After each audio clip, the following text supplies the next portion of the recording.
My video for June the 12th, 2020 is video number 3483. The title is The Resurrection of a Dead Man.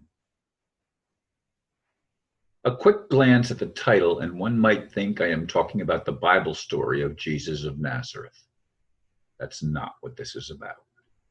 It's about actors. How many times have you watched a movie in which a character is killed? Haven't we all?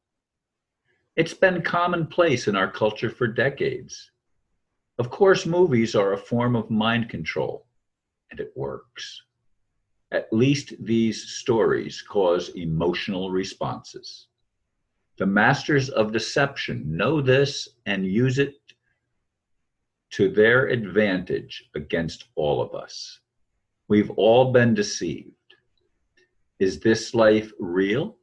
Or just a play to entertain the gods at the expense of us actors? I just got this from a Facebook friend, quote, "I've silently followed you for a decade plus. I've heard you, watched your very early morning casts. Some bits I loved, some not so much, but in the end, I totally respect and love you. This is truth, brother," end quote. My truth is, I'm tired of the emotional yo-yo. It may be time to reinvent myself as a resurrected dead man. After all, George Floyd is already back as his newly created twin brother. I chuckle, but I seriously am questioning whether I should continue these daily videos. I've been doing it for a long time. Day after day after day. And quite honestly, it's getting tiring. I have a friend that keeps telling me the RV is imminent. It's going to happen this weekend now, it's going to be this weekend. But of course, I've been hearing that for over 4 years. It's always imminent and never happens. That's true of a lot of the promises that I believe, including the ones about the return of Jesus of Nazareth, coming back as the King of Kings and Lord of Lords, and not just a suffering servant. That's the story I was raised on. But again, it's just part of a fairy tale. It's a fiction. I know. There's lots of Bible believers out there that have been told it's the truth. This is the real truth. I believed it too. That's why I read the Bible so often, like I've said in so many of my videos. Every day.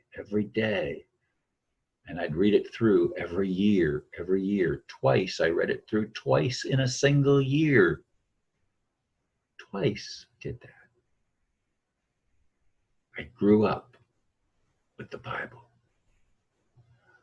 And I also grew up with movies in which I saw the heroes shot and killed on the TV screen. Yeah, we didn't get TV right away. It was a sin initially, but finally, like everybody else, we got a TV in our house. It was a little one, maybe a foot wide. I remember it was flat on the top and bottom of the screen and rounded on the edges. Little black and white TV. Now they have TVs that are monsters. It's like bringing a movie theater into your house.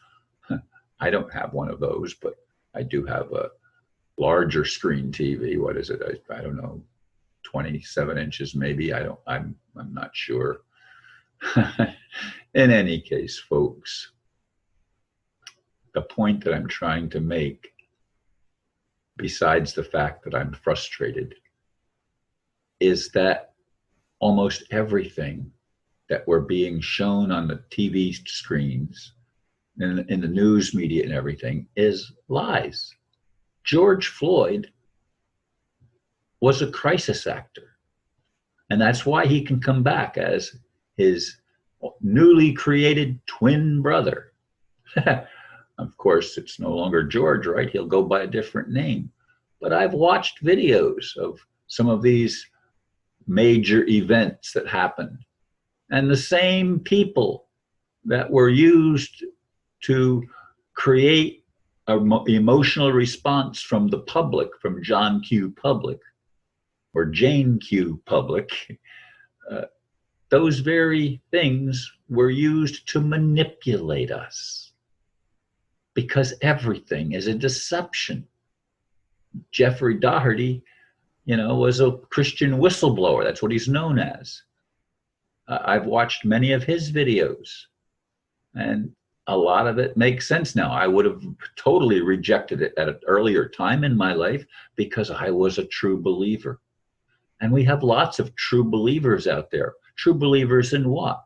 True believers in what we've been told, that we have no way of proving by personal experience, no way of verifying because we have tested it and tried it and found it to be true. I have a test for God, and I keep bringing it up every single day, many times, most days, many times. God, I want your attention. Will you please listen to me? I have numb feet. It's been going on for over 4 years. I want my feet healed. I will notice it immediately. Immediately. Do you think God answers that prayer? No, God is totally silent. I cry out, God, I want to talk to you. Make yourself real to me. Do you think God makes himself real to me? Not a bit. Not a bit. Have I become a backslider, as some of my Christian friends, including my ex-wife, say, that I'm going to hell because I speak the truth? Because I speak the truth of what? Not truth that I've been indoctrinated with, but truth that I experience on a day-to-day basis. That is truth. Some say, no, Ron, it's just an illusion. The real truth, as my friend Steve says, the real truth is in a higher dimension. Okay, well, let's bring the higher dimension and merge it with the lower dimension so that we can really have heaven on earth, peace on earth. But peace isn't profitable to the charlatans that have been running things for a long time. Why does a loving God allow charlatans to run worlds anywhere? It doesn't matter where. We're on Earth right now, a planet called Earth. It's a beautiful planet, but they are polluting everything. They, who are they? Well, they are us in a deceived state, in an unawakened state, in a state where we haven't a clue what it's all about. But of course, the demons, they apparently have a clue, right? And they know it's just a play. And they can drink our energy and siphon our energy off through emotional responses to the play, the drama, the murders, the mayhem. And it's happening again and again. When are we going to wake up? George Floyd was not killed by that policeman who wasn't a policeman. And neither were some of the other actors in the drama. It was a staged event. Everything that we're seeing in the mainstream media is pretty much staged events, staged responses. And people are marching and rioting and tearing down buildings. And the police are coming in, or at least uniformed people looking like police are coming in, and they're putting rocks and in some cases bricks to break windows and to smash little local businesses. Why? Because there's an agenda. And we're not part of that agenda if we're speaking the truth. The agenda is about control. It's about letting the liars win, and all of us believing lies and allowing the world to go to hell. Thank you, folks, for listening, and namaste.